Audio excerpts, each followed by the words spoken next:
വിശുദ്ധ യോഹന്നാൻ എഴുതിയ 1-ാം ലേഖനം, അധ്യായം 1. ജീവന്റെ വചനം. ആദ്യം മുതൽ ഉണ്ടായിരുന്നതും ഞങ്ങൾ കേട്ടതും സ്വന്തം കണ്ണുകൊണ്ട് കണ്ടതും സൂക്ഷിച്ചു വീക്ഷിച്ചതും കൈകൊണ്ട് സ്പർശിച്ചതുമായ ജീവന്റെ വചനത്തെപ്പറ്റി ഞങ്ങൾ അറിയിക്കുന്നു. ജീവൻ വെളിപ്പെട്ടു, ഞങ്ങളത് കണ്ടു, അതിന് സാക്ഷി നൽകുകയും ചെയ്യുന്നു. പിതാവിനോട് കൂടി ആയിരുന്നതും ഞങ്ങൾക്ക് വെളിപ്പെട്ടതുമായ നിത്യജീവൻ ഞങ്ങൾ നിങ്ങളോട് പ്രഘോഷിക്കുന്നു. ഞങ്ങൾ കാണുകയും കേൾക്കുകയും ചെയ്തത് നിങ്ങളെയും ഞങ്ങൾ അറിയിക്കുന്നു. ഞങ്ങളുമായി നിങ്ങൾക്കും കൂട്ടായ്മ ഉണ്ടാകേണ്ടതിനാണ് ഞങ്ങൾ ഇത് പ്രഘോഷിക്കുന്നത്.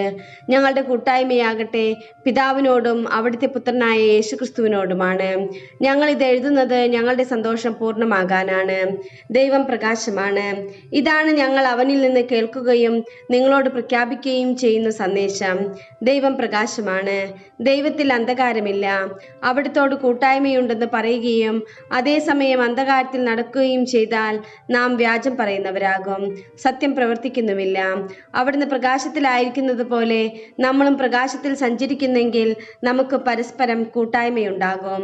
അവിടുത്തെ പുത്രനായ യേശുവിന്റെ രക്തം എല്ലാ പാപങ്ങളിൽ നിന്നും നമ്മെ ശുദ്ധീകരിക്കുന്നു. നമുക്ക് പാപമില്ലെന്ന് നാം പറഞ്ഞാൽ അത് ആത്മവഞ്ചനയാകും, അപ്പോൾ നമ്മിൽ സത്യമില്ലെന്ന് വരും. എന്നാൽ നാം പാപങ്ങൾ ഏറ്റുപറയുന്നെങ്കിൽ അവൻ വിശ്വസ്തനും നീതിമാനുമാകിയാൽ പാപങ്ങൾ ക്ഷമിക്കുകയും എല്ലാ അനീതികളിൽ നിന്നും നമ്മെ ശുദ്ധീകരിക്കുകയും ചെയ്യും. നാം പാപം ചെയ്തിട്ടില്ല എന്ന് പറഞ്ഞാൽ നാം അവന് വ്യാജം പറയുന്നവനാക്കുന്നു, അവന്റെ വചനം നമ്മിൽ ഉണ്ടായിരിക്കുകയുമില്ല.